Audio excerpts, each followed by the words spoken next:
প্রতীকে নির্বাচনে অংশগ্রহণ করছে ট্রাক মার্কা নিয়ে, এবং বিএনপির সাথে আমাদের একটা সমঝোতা হয়েছে। সেই সমঝোতার ভিত্তিতে যে কয়টি আসনে বিএনপি প্রার্থী দেন নাই সে কয়টিতে সমঝোতা, আর বাকি যে আমাদের আসনগুলো রয়েছে এগুলোতে উন্মুক্তভাবে আমাদের ট্রাক মার্কা নিয়ে আমরা নির্বাচন করব।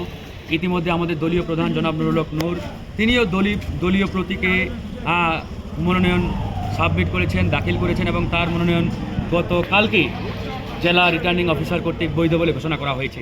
তার মানে যেখানে আমাদের দলীয় প্রধান দলীয় প্রতীকে নির্বাচন করছেন, সুতরাং এখানে আর অন্য কোনো বক্তব্য আনা বা কথা বলা আমি মনে করি আর প্রয়োজন আছে বলে আমি মনে করি না।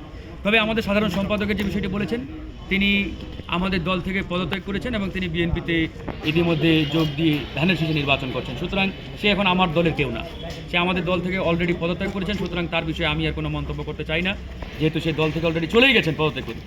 তবে আমরা গণ অধিকার পরিষদ বিএনপির সাথে আমাদের একটা সমঝোতা হয়েছে, এই সমঝোতার বাইরেও আমরা বাকি যে আমাদের আসনগুলো রয়েছে এই আসনগুলোতে আমরা উন্মুক্তভাবে গণ অধিকার পরিষদের দলীয় প্রতীক ট্রাক মার্কা নিয়ে আমরা ইনশাআল্লাহ নির্বাচনে অংশগ্রহণ করব।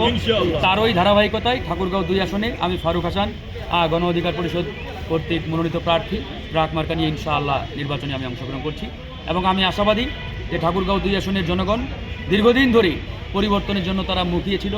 বিগত সময়ে ঠাকুরগাঁও 2 আসনে যারা দায়িত্বে ছিলেন, চেয়ারে ছিলেন, এরা আসলে জনগণের কল্যাণে তেমন ভূমিকা রাখতে পারেন নাই। মানুষ মনে করে এবার পরিবর্তন দরকার। সেই পরিবর্তনের ধারাবাহিকতাই আমি ফারুক হাসান জনগণের দ্বারে দ্বারে যাচ্ছি। মানুষ ব্যাপক রেসপন্স করছে, এবং মানুষ আসলে তরুণ প্রার্থী চাই, যে প্রার্থীকে মানুষ যে কোনো প্রয়োজনে যখনই ডাকবে, স্মরণ করবে, নেতা বা প্রার্থী যাতে হাজির হয় এরকম একজন প্রার্থী তারা কিন্তু চাচ্ছে। যেমন আমি ফারুক হাসান এখন পর্যন্ত অসংখ্য উন্নয়নমূলক কর্মকাণ্ড আমার এই নির্বাচনী এলাকায় করেছি। প্রায় 30 কোটি টাকার উপরে আমি উন্নয়নমূলক কর্মকাণ্ড ইতিমধ্যে সম্পূর্ণ করেছি। মসজিদ, মন্দির, ঈদগাহ মাঠ, কবরস্থান, রাস্তাঘাট, টিউবওয়েল থেকে শুরু করে অজুখানা, এরকম নানামুখী কর্মকাণ্ড আমার কিন্তু চলছে। তো মানুষ দেখতে পাচ্ছে যে ফারুক সাহেব এখনও এমপি হয় নাই, তার আগেই সে এলাকায় যে উন্নয়নমূলক কর্মকাণ্ড শুরু করেছে, এই যদি একবার চেয়ারে বসতে পারে, নেতা হতে পারে, তাহলে এই এলাকায় একটা আমূল পরিবর্তন আসবে এবং একটা র্যাপিডলি চেঞ্জ চলে আসবে। তো সেই জায়গা থেকে জনগণ আসলে আমাকে আশা করি আগামী 12 তারিখ বিপুল ভোটে তারা নির্বাচিত করবে এবং আমাকে তারা বেছে নেবে ইনশাআল্লাহ।